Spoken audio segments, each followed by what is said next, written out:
ఓం నమ శివాయ నమ. ఓం శ్రీ మాత్రే నమ. ఓం సమ్మక్కాయ నమ.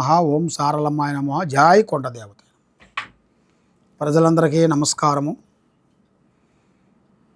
మరి మనసుకి ఎన్నో కోట్లు సంపాదించుకుంటాము, మరి ఎంతో ఆస్తులు సంపాదించుకుంటాము. ఎన్ని ఆస్తులు సంపాదించుకున్నా కూడా మెయిన్గా మనసు అనేది ఆందోళన ఎక్కువగా ఉంటుంది. అంటే మానసికమైన ఒత్తిడి. ఎన్ని డబ్బులున్నా కూడా ప్రశాంతం అనేది ఉండదు. మరి అది ఎందువల్ల అవుతుంటుంది?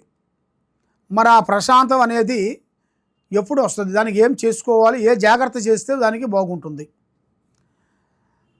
మరి ముఖ్యంగా చాలామంది డబ్బు సంపాదించాలని వాళ్ళు ఎంతో కష్టపడుతుంటారు.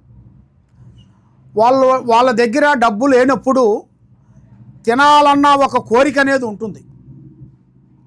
తినాలన్న కోరిక అనేది ఉంటుంది, కానీ తినటానికి ఏమి ఉండదు. కాబట్టి ఇప్పుడు కాలంలో ఎంతో కోట్లు సంపాదిస్తారు, కానీ తినాలనుకుంటే ఇప్పుడు వచ్చిన ప్రాబ్లమ్స్ ప్రకారంగా చూసుకుంటే షుగరు, బీపీ తినలేని పరిస్థితి, తింటే చనిపోయే పరిస్థితి. ఆ విధంగా అయిపోయింది.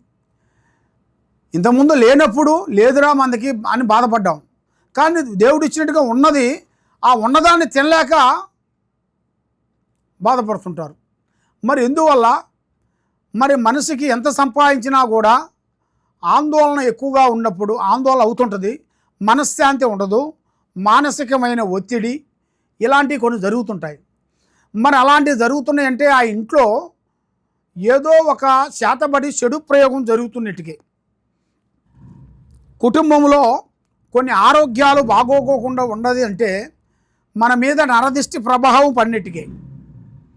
మరి ఇద్దరు భార్యాభర్తల మధ్యలో ఎంతో ఆస్తులు ఉంటాయి, ఎన్నో ఉంటాయి, పిల్లలు ఉంటారు, కుటుంబం ఉంటుంది, ఆస్తి ఉంటుంది, భూమి అన్నీ ఉంటాయి, కానీ వాళ్ళిద్దరూ సంతోషంగా ఉండలేరు. మరి దాన్ని ఎందువల్ల ఉండలేకపోతున్నారు? వాళ్ళ మీద ఉండాల్సిన గ్రహ ప్రభావం వలన, వాళ్ళ మీద ఉండాల్సిన కొన్ని దరిద్ర దోషాల వలన. మరి ఆ దరిద్ర దోషాలని వాళ్ళు శాంతం చేసుకునేట్టుగా అయితే వాళ్ళకి ఎక్కడికి పోయినా కూడా డబ్బు నిలబడుతుంది, మనశ్శాంతిగా ఉంటుంది. మనసుకు అనేది ఆందోళన అనేది ఉండకోకుండా ఉండాలి అంటే దానికి శాంతకట్టు పూజ అనేది ఒకటి ఉంటుంది. ఆ శాంతకట్టు పూజా బలం అనేది మీరు చేసుకునేట్టుగైతే తప్పకుండా మీకు ఇంట్లో డబ్బు నిలబడుతుంది, మనశ్శాంతి ఉంటుంది. మీరు సంపాదించిన ₹1 కాకోకుండా ₹10 సంపాదించిన ప్రశాంతమైన భోజనం ప్రశాంతంగా మీ మైండ్లో ఉంటుంది.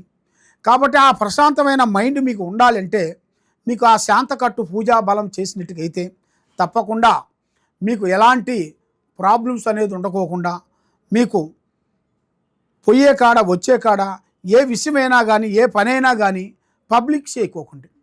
ఏ పని చేసినా కూడా ఫలానా పనికి వెళ్తున్నాను, ఫలానా పనికి పోతున్నాను అనేది ముందే మీరు చెప్పి మీరు ఎన్నో నష్టపోతున్నారు. కాబట్టి మీ ప్లానింగ్ ఎవరికీ చెప్పొద్దు. ఒకరికి డబ్బులు ఇవ్వచ్చు, తెచ్చుకోవచ్చు, కానీ ఒకరికి నేను అంటూ ఆమీను జామీన్ అనేది పడకూడదు. దానివల్ల మీకు ఎన్నో నష్టాలు ఉన్నాయి, ఎన్నో ప్రమాదాలు జరగాల్సినవి కూడా కొన్ని ఉన్నాయి. కాబట్టి మీకు మెయిన్గా ఇంట్లో ప్రశాంతం, భార్యాభర్తల ప్రశాంతం, ప్రేమించిన స్త్రీ నుంచి ప్రశాంతత కావాలంటే ఈ కట్టుబంధన పూజా బలం అనేది చేస్తేనే మీకు ఎలాంటి దోషాలు కానీ, ఎలాంటి గ్రహాలు కానీ, ఎలాంటి పీడలు కానీ మీకు రావు. అన్నిటికీ ప్రశాంతం అనేది ఉంటుంది. మరి ఆ ప్రశాంతత ఉండాలంటే ముందు మీరు ప్రశాంతం లేని ఎదుటి వాళ్ళని ఎలా ప్రశాంతం చేయగలుగుతారు? మరి మీరు ప్రశాంతంగా ఉండాలంటే మీరు చేసే పని, చేయాల్సిన కార్యక్రమం కొద్ది జాగ్రత్తలు కొన్ని పాటించాలి.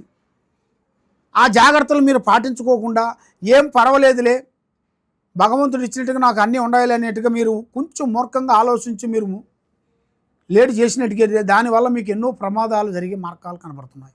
కాబట్టి మీకు అలా కాకోకుండా ఉండాలి అంటే ఈ కట్టుబంధన ప్రార్థన పూజా బలం చేసినట్టుగైతే తప్పకుండా మీకు జయప్రదంగా అవుతుంది. ఈ కింద ఉండాల్సిన నెంబర్కి మాకు ఒకసారి సంప్రదించండి. ఓం నమ శివాయ నమ.